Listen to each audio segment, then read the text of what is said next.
Cool beans. Okay, you ready? Okay.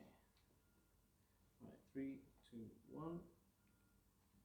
And welcome back to the Chef JKP podcast.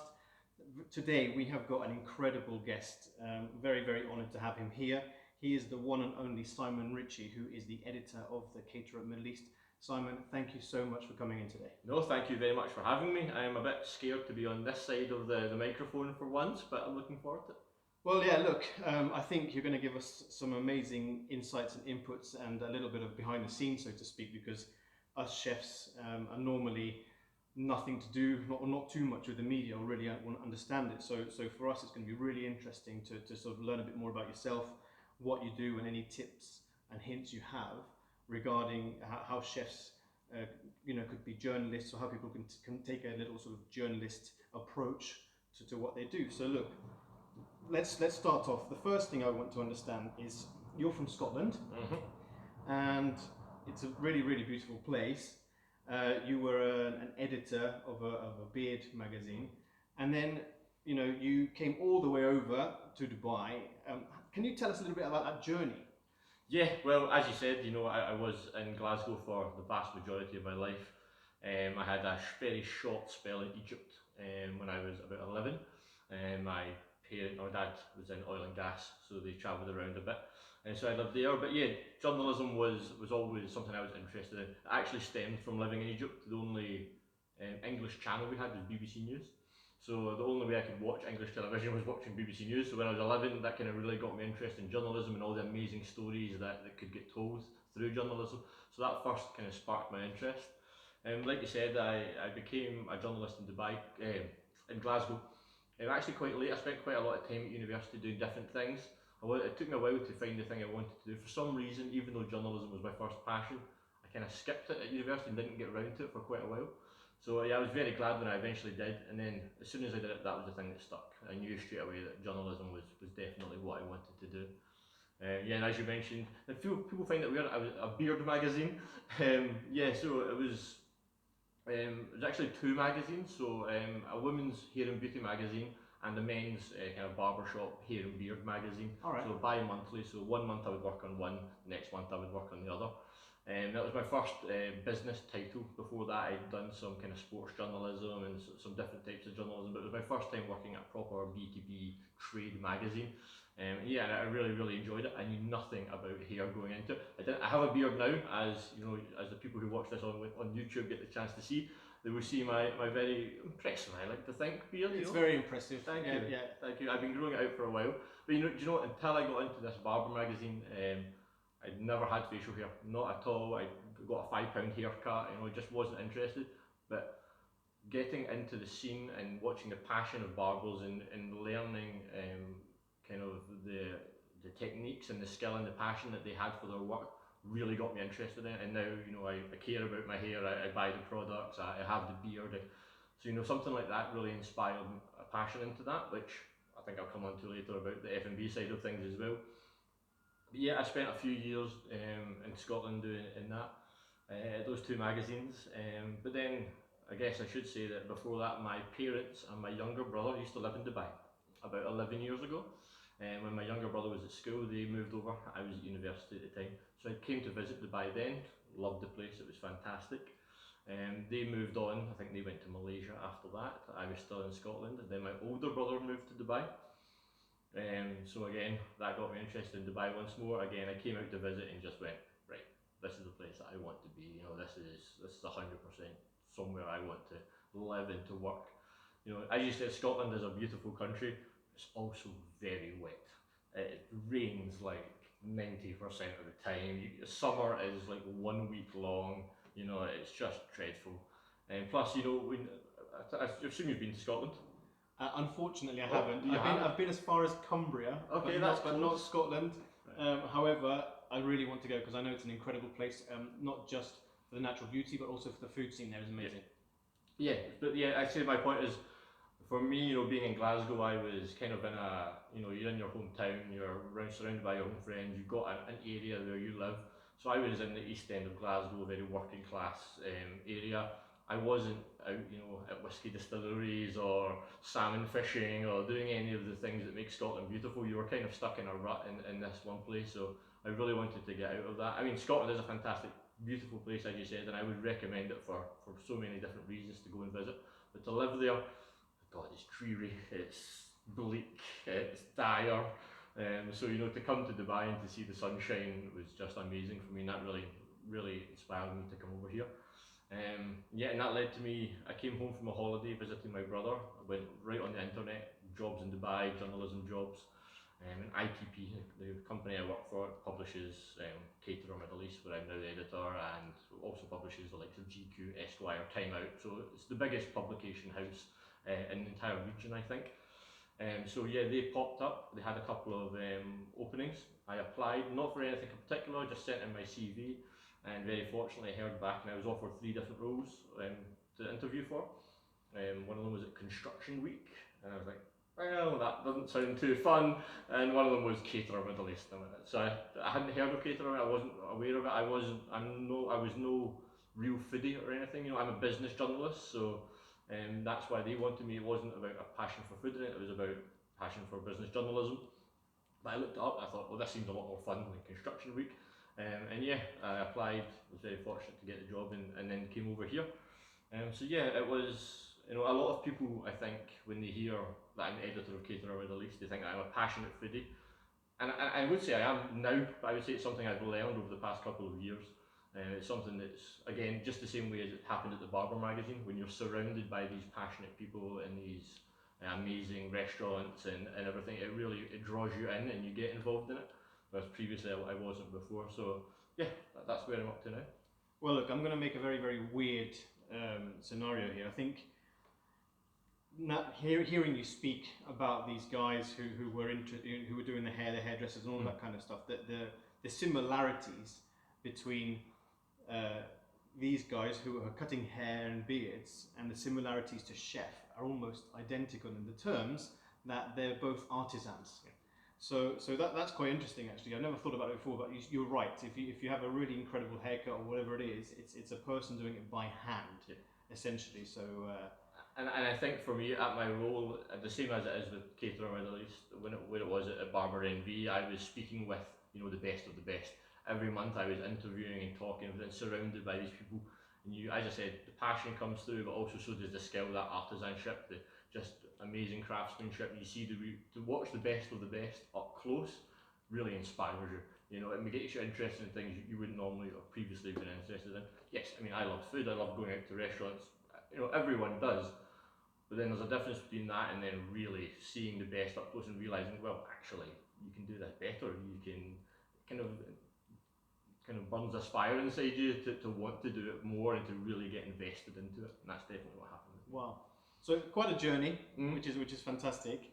And then look, you've been here for a little while now. 2 years and 2 days. My anniversary was just 2 days ago. Congratulations. Thank you. And then look, in terms of what I would like to know personally is, trends, stories, industry gossip, whatever that may be. How do you get those? Do they come to you, or do you seek those out? Yeah, it's a mix of the both. And in fact, I said I've been here 2 years now. It's changed over time. So when I first arrived, I came into the job at Caterer. As I said, I was brand new to Dubai. I knew no one except my brother. I didn't know anyone at work. I didn't know anyone in the F&B industry. I knew absolutely nothing. So the first 6 months when I came here, it was kind of, so again, just to clarify, so the way it works in terms of us writing stories, we get a lot of press releases. As you know, that's for chefs, your hotels, you've got PR departments, restaurants have PR firms that send out press releases to try and make you write about that restaurant, that hotel, etc., etc.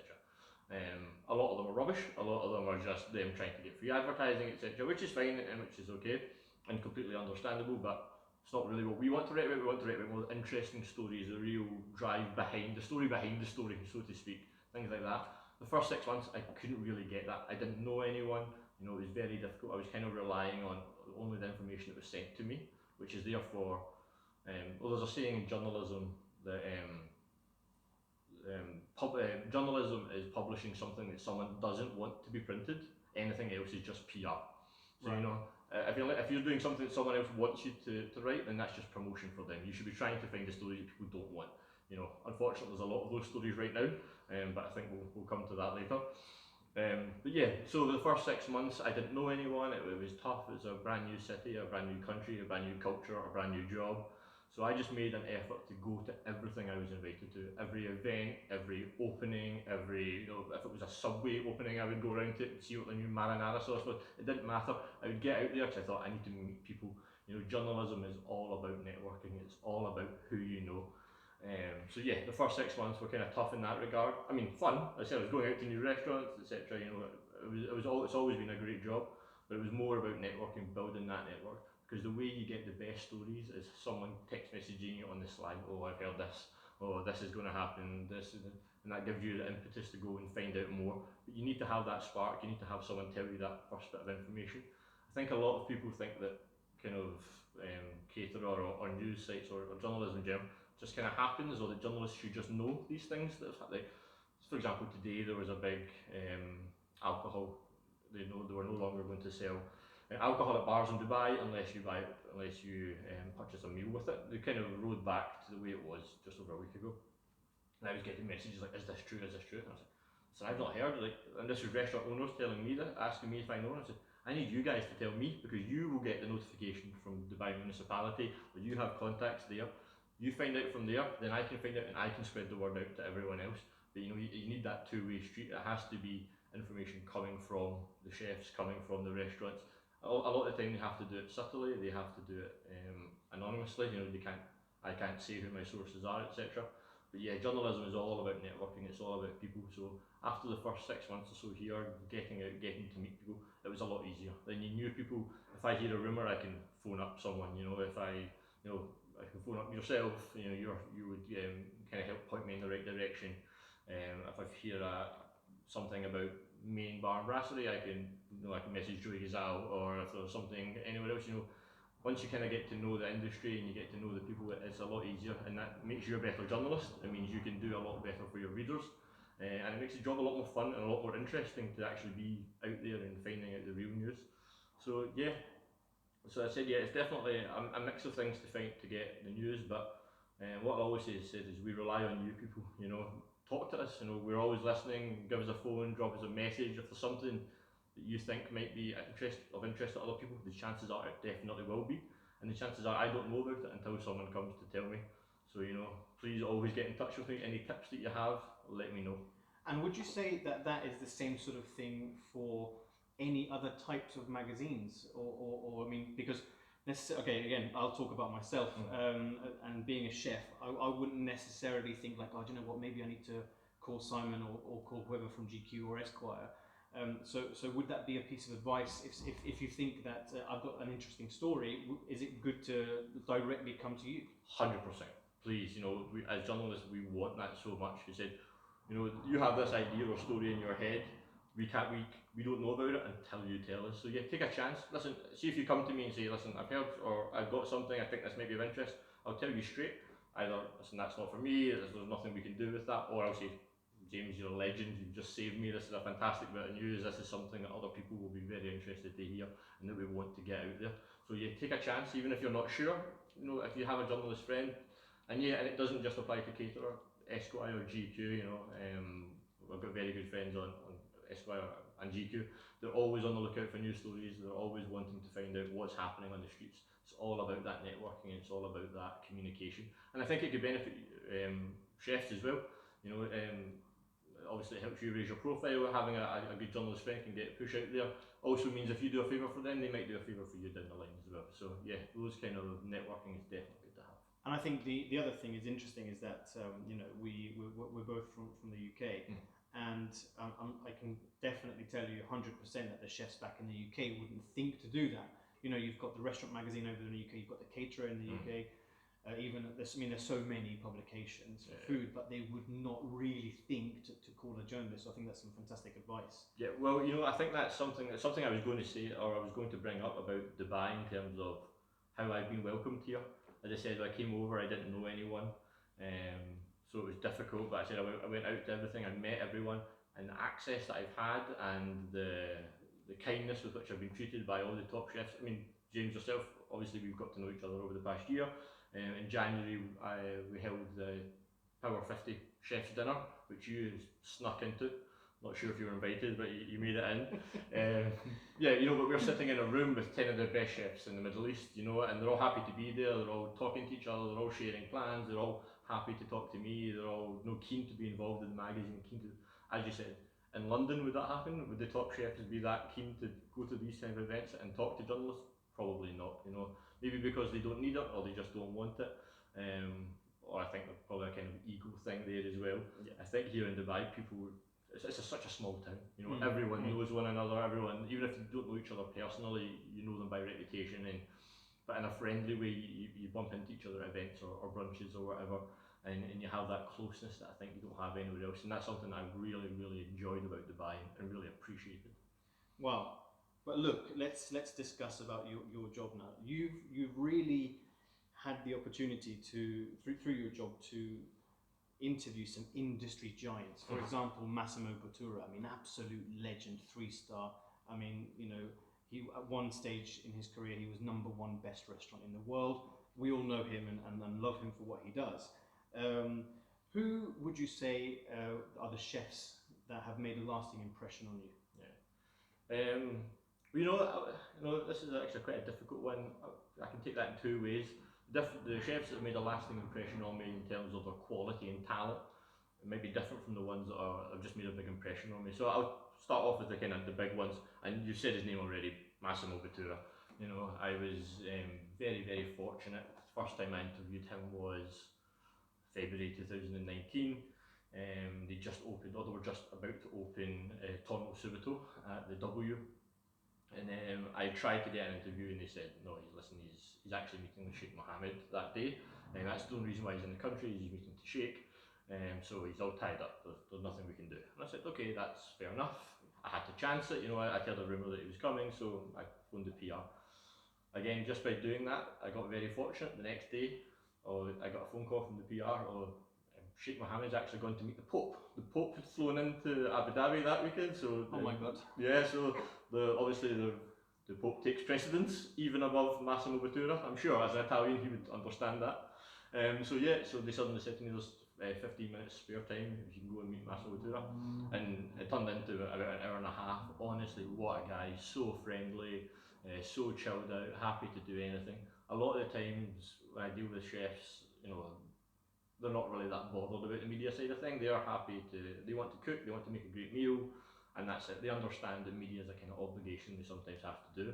I'm sure it was the same for Massimo as well, but you couldn't tell. He was so happy to spend his time. He cooked for us, me and the photographer. We had like a 3-course meal with him directing. He was absolutely screaming at them in the kitchen. Like, there was an open kitchen there, and I could hear him and see him shouting because there was no one else there except us. Like, and he was only just cooking for the two of us, and that's much of a perfectionist he is, that he wanted it to be absolutely amazing. Wow.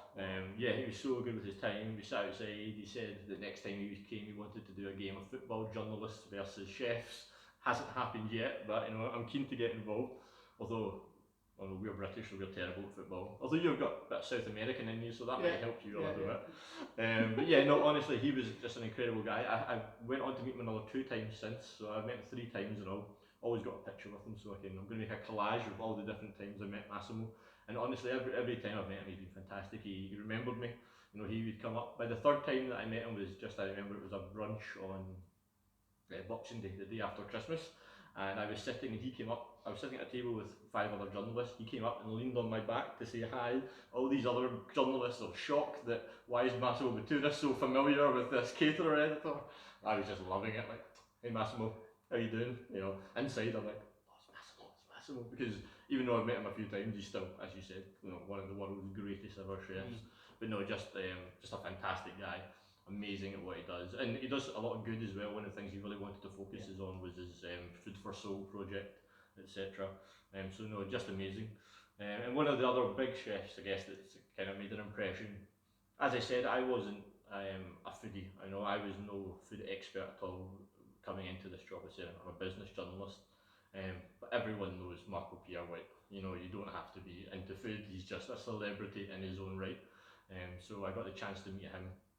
to interview him last year. And yeah, amazing. And it was kind of everything I expected. I was meant to meet him at 10 a.m, but he'd had the opening launch of his restaurant in Abu Dhabi the night before. So yeah, even though I was meeting him in the hotel he was staying, he was half an hour late. But it's Marco Pierre White. I'm happy to wait, and that's absolutely not a problem. So yeah, he comes in, sits down, he starts chatting to me about football. Again, I'm kind of scared because Marco Pierre White obviously has this reputation of being fiery and a little bit crazy and a little bit awesome. But honestly, he was just the nicest possible guy. Sat down, we talked about football for about 20 minutes before the interview even started, chatting away. He's chain smoking his way through the interview as well. Asked me if I wanted to smoke. I told him I didn't. He said, "Okay, do you want to start?" And I was like, "No, I'm okay." As much as I would love to take it up, not today, Marco. But yeah, again, just amazing. So I think the ones who I've met who have had these incredible reputations, and yet been so kind and so giving with their time, and honestly, just really good interviews. Actually, Marco Pierre White had a bit of trouble with some comments he'd made about women around the time I went to interview him, and I was slightly concerned that if I tried to bring it up, they would shut it down. I brought it up, and he was indignant, not at me, but at what had happened. It was the Daily Mail who had written a story on him, and he came prepared to me with a transcript of what his comments actually were, and how he didn't mean to say anything disparaging about women chefs. Said they're all fantastic. He made some comments about being physically strong in the kitchen and that men should have to help them when required. He said if you're carrying a huge, massive pot of water, and it's just sometimes it's too heavy for a smaller person. Simple as that. He didn't mean it as an insult towards women. It got printed in a certain way. I came out of it. We'd actually covered the story on Caterer, but I came out of it thinking, well, he's been done there. He didn't mean it in that bad way. I don't think he's a sexist at heart or anything like that. I think it just came from. I think there's certain topics right now that you can't really say without your comments being twisted in a certain way to fit a certain gender. So I felt really bad for him on that. But yeah, again, he was happy to talk about it. He wanted to clear the air. He wanted to give his side of things, and it was just a fantastic interview. So for me to meet, as I said, Massimo Bottura and Marco Pierre White are just. I mean, I've met Nobu, etc. I can't count the number of Michelin star chefs I've met now. It's just been an incredible 2 years. Wow, that's amazing. And look, of course, we have to talk about the big C word, Mr. COVID-19. Oh, yes. You have been involved and mediated a lot of different forums over the past 3 months, and I know that you've been super busy with it, also writing about it on the Caterer. Now, what are your personal thoughts regarding moving forward in the industry with COVID-19? Because you've really spoken to so many people about it. What are your personal thoughts? Yeah, as you said, I've been very fortunate. COVID-19, COVID-19 overall has obviously been horrendous. The impact it's had. I mean, impact had on my job and my colleagues in terms of losing their jobs, wages slashed, and I know for a fact it's very much the same in the hospitality, F&B industry. There's an incredible number of people who have been let go and lost their livelihoods, which is shocking. But I tried to be positive. The first couple of months, as you said, I was doing all these Mira webinars. I've been hosting webinars for Caterer, different other publications, and speaking to a very broad range of people in the industry. And up to about a month ago, it was just negative. Everyone was very downhearted. Everyone was very, 75% of restaurants could close.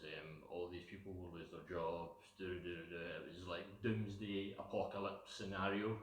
And I felt it too. It looked that way, or maybe it still does. It looked that way. It was very tough. You couldn't see the light at the end of the tunnel. I'm happy to say that in the last couple of weeks, it seems to have changed slightly. Since Dubai's opened up again, people have started to get a bit of money back in their pocket, I guess, and people are being brought back into work at restaurants and at hotels, which is great to see. Still not at the levels we would like, and still not at the levels that they would like to be at. But I think the fact that we're now beginning to return to normal is people are now being a bit more positive with their outlook. They're now looking ahead and saying, okay, this isn't great. We're going to have to cut down this to this, but maybe we can survive it. Maybe we can ride it out until we get back to normal. There's some people have said to me, it's like survival of the fittest. The only people that come out of this will be the strong, and all these people will get cut away. It's like, yeah, but all those people you're talking about getting cut away, that's jobs, that's people's families, that's people who can't, feed their children or send their children to school, or, I know you say your restaurant's doing great and you're positive, survival of the fittest. but no one wants to see a restaurant close. No one wants to see a business go out of business because these are people's livelihoods. So that's why I would say at the moment, with people trying to be a bit more positive, I'm happy to see that. I do think the effects will be bad. I mean, there's obviously going to be lots of already shut. I think we'll really see once things fully back open. Once things fully open back up, and then you notice that a lot of things haven't opened up, because a lot of people go quietly out of business. They're not going to go shouting about it. They're not going to be telling me, because they don't want it to be splashed everywhere. So I think it's going to be quietly. You're going to see just for sale signs popping up around restaurants around the town. But fingers crossed we can ride it out. As I said, there's a wave of positivity at the moment, so I'm glad to see that, and yeah, just praying that it pans out. And of course, and I would say you definitely have your finger on the pulse regarding the restaurants that there are, not just in Dubai, but the United Arab Emirates. Now, different question here. Do you think, because specifically in Dubai, you've got 12,000 restaurants, and that is a huge amount by any stretch of the imagination.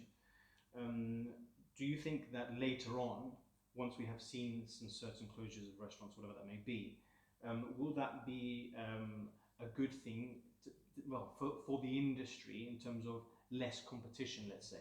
Yeah, I mean, I definitely think it's, as you said, I mean, everyone knows, from the moment I set foot in Dubai, people told me there's too many restaurants here, it's crazy, you can't, I have an impossible job trying to keep up with them. People say to me, you go out to restaurants every night, you must have been to this place, I've even heard of that place, there's so many, it's impossible to keep up, it really is.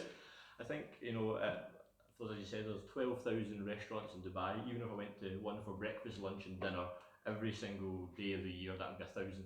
So there's still be another 11,000 I hasn't visited that year. There's just an unfathomable number.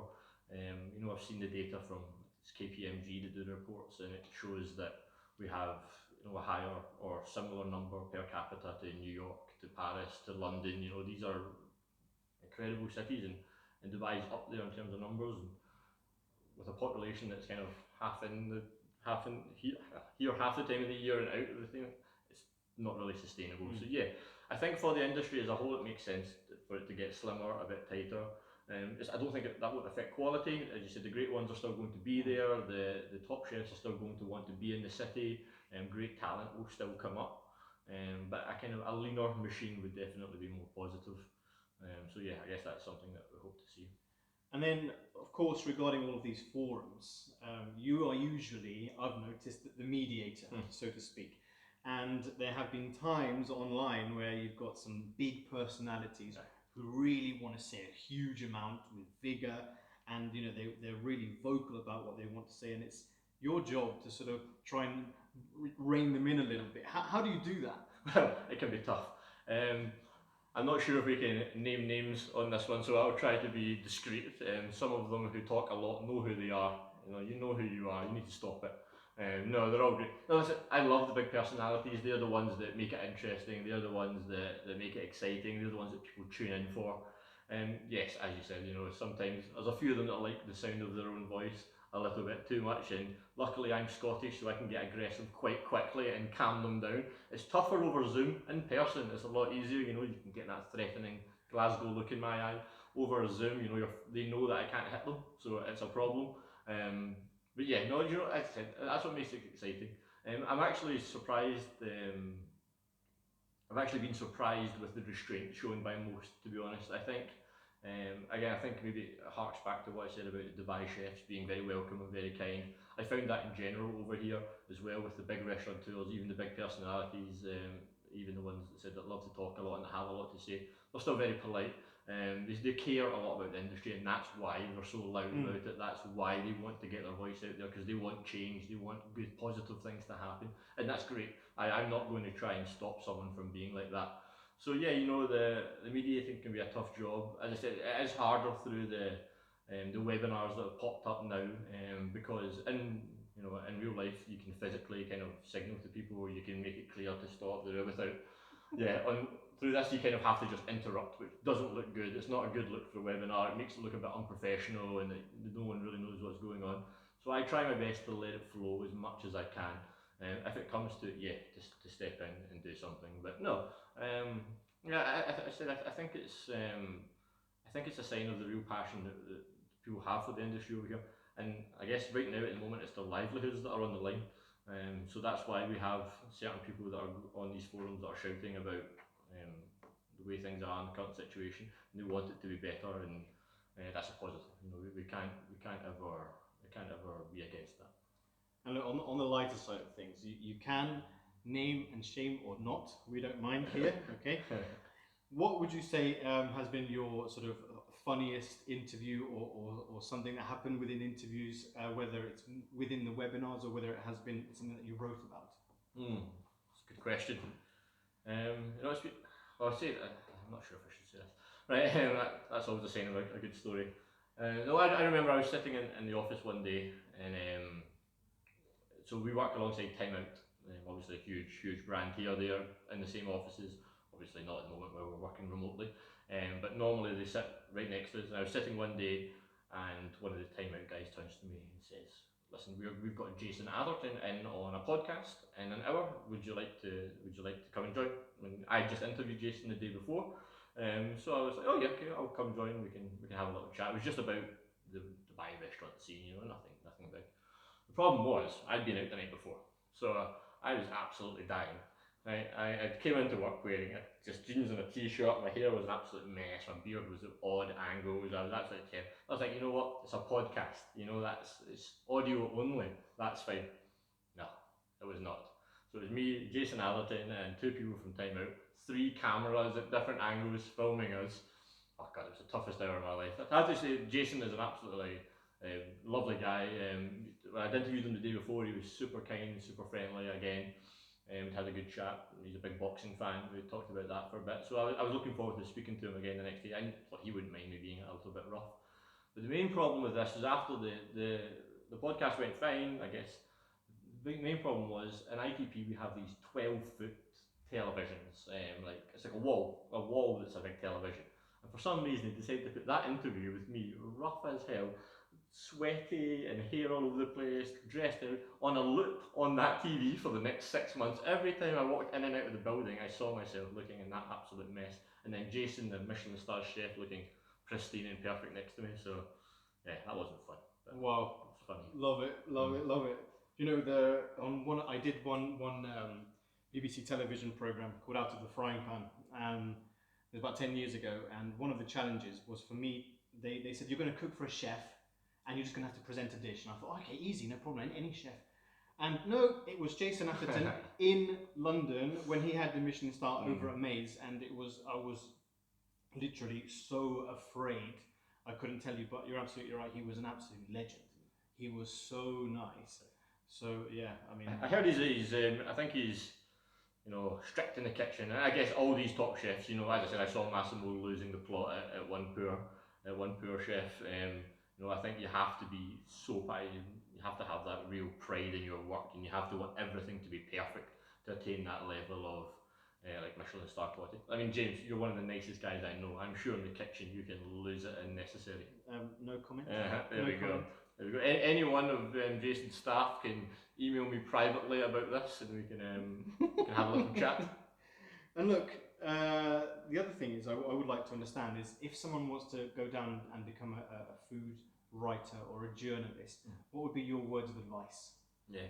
Well, I mean, for me, I went to university, which was great. So I did a 4-year degree, which gives you 4 years of literally just focusing on it. Literally, you know, every single day you're interviewing stories, you're getting that kind of first-hand experience. You're learning the theory behind it. You're working on, you know, what makes a good story. The kind of practical side as well as the theory side. It's definitely worth it. However, I felt after about a year of that, you'd kind of learned everything you needed to know in the classroom stage, and it was all about practical work.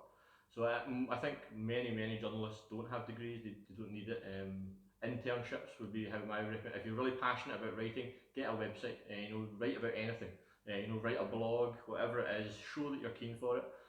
Interview, you know, chefs are always happy to talk, you know, even you don't need to be a magazine, you don't have to be a big publication. Just talk to someone, find a story, get it written, prove what you can do, and then take that and you can go to a publishing house, and getting a certain internship. That was one good thing about university, I would say, is that because you have the 4 years, you can do a lot of internships there. For me, I was in Scotland, so university was paid for, it was free. You could also get a student loan for living expenses, so I didn't have anything to worry about. I could concentrate fully on getting an internship. I went to London and worked for one of the most famous lads mags, FHM, which if you're born in kind of British 90s, early 2000s, you would know very, very well. It was a dream I grew up in that magazine, so for me, I went down and worked there for, March and April.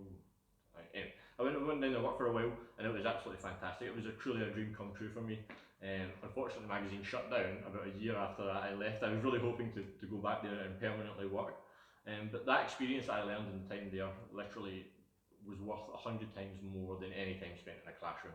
Practical experience. It's the same for being a chef, I'm sure. Yeah, you can learn the theory, or you can look at I see there's a Noma book lying over there.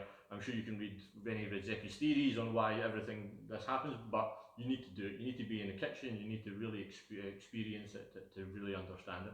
So for journalism, it's all about internships, for me, it's all about getting that work. Obviously that's unpaid, which is the problem, which is why I would recommend going to university, because you get the opportunity if you kind of have money coming in for your living expenses. Now yeah, that's definitely the way to go. But yeah, I mean, right now we're seeing a huge rise in food bloggers. Of course, they are kind of everywhere. Certainly in Dubai, they're ubiquitous. I know a lot of them over here. Some of them are fantastic writers, really, really good writers. Others are good photographers, and not so much with the writing, etc. But there's definitely some of them that I think they have that passion for the food industry. Why would they not want to, try and be a journalist, try and be. The only problem then, I think, is they pigeonholing themselves into food journalism, which is a very small category.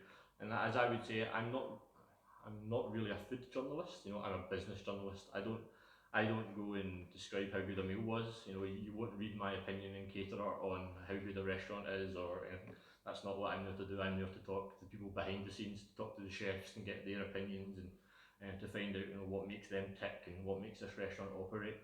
So I think that might be. My job is maybe a bit different from what a food writer, from what kind of a food blogger might think it is or might want it to be. But yeah, as I said, from being a business journalist, put me into a couple of different areas, like, the barbering and now the food, that I never even thought of before, and I've learned so much, and I'll take that on with me. For the rest of my life, I'm always going to want to cook my pasta sauce rather than buying it from a jar, because I've seen how simple it is and how it tastes 10 times better, and it's just, you pick that up and that would stay with me the same way, I would only go get my beard trimmed at a proper barber who can do it right, etc, etc. So, for me, I'm accumulating knowledge, which I hope makes me a better all-round person, makes me a better all-round journalist. Who knows, maybe my next, what should I do next? If I've done barbering, I've done food, what should be my next? Well, you said you've already done FHM. Yeah, I've done FHM, yeah. I think I should resurrect FHM, bring it back. Well, absolutely. Why not? It was huge in the 90s, right? It was huge, absolutely. I think Esquire now is kind of taking its role. It's a bit more mature than FHM ever was, and it's a fantastic magazine, Esquire. So maybe I need the fashion side of things. Maybe I should cover that next. And then do like beard fashion. Yeah. That would be a new one. Look at this, James. You're putting me into new jobs. I love it. So look, of course we cover a huge amount of things, but how can people actually get hold of you if what they want, if they have a story, or if they just want to see what you're up to? Yeah. Listen, please get in touch with me if you have anything F&B related, anything you want to talk about. As I said to you, James, earlier, for us, it's contacts and networking is what makes journalism what it is. And it benefits me if you come to me, because I get to write this story, but those stories I like to think benefit so many people that read them and get to share in that knowledge that perhaps some people that will be listening to this only have in their heads right now, but that loads of people would benefit from. So please get in touch with me. You can catch me on Instagram, Simon D. Ritchie. You can on Facebook, Simon Ritchie. LinkedIn, if we're being professional, let's try and be professional. Yes, Simon Ritchie, Caterer Middle East editor on LinkedIn. Or simon.ritchie@itp.com if you want to email me. And what is the website of the magazine? Yeah, www.caterermiddleeast.com. We've just recently updated it at the start of the year, so it looks nice and jazzy and fairly cool, and the magazine's all fresh as well. So yeah, please, if you haven't got involved, please do. Well, look, we have covered, where you came from, how you became an editor of the Middle East, industry giants, your thoughts on COVID-19, mediating, funniest interview, which is amazing, by the way. I just think it's amazing, and I've learnt loads, in such a short space of time, and it's been super insightful. So I just want to say thank you so much for coming here. It's